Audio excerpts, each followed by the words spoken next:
A e hani mishin e derit?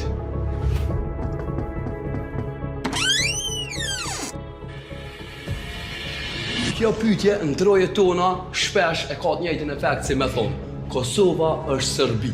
Krejt e dina që nuk është, ama shumë na vjen i nati men çka ka mishi i derit që e kena shti në listë me UFO.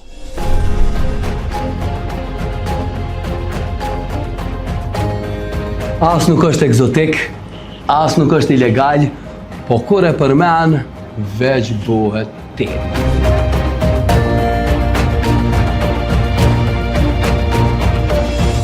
Mishi kingjit e ka një përqindje të lartë proteinës edhe të yndyrës, për shkak të aromës karakteristike lyp gatim të kujdesshëm edhe të kadalshëm. Mishi i viçit është një ndër më të pasurit me hekur edhe zink. Përdoret për dieta edhe për me ndërtu muskoj. Pra është brum i lartë i proteinës pa shumë yndyrë. Mishi i derit është ndër më të konsumumit në botë. Ka përmbajtje të lartë të vitaminës B1 edhe kur përgatitet qysh duhet, është ndër më të shkreftit edhe më të butit. Pra,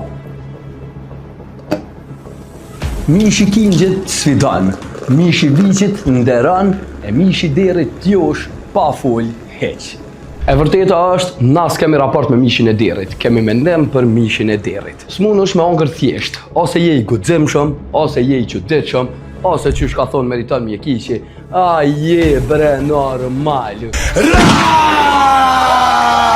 Krejt kjo për një copë mish, që në fund ditës nuk t'vet as qysh e ki emrin, thjesht qet në gjumë kur e mush barkun mirë. Për ma shumë video si kjo, bane follower, bane fam në krejt platformat e subscribe në YouTube. Mos harroni me më kallëzu në komente, jo për me ditë, veç për statistikë.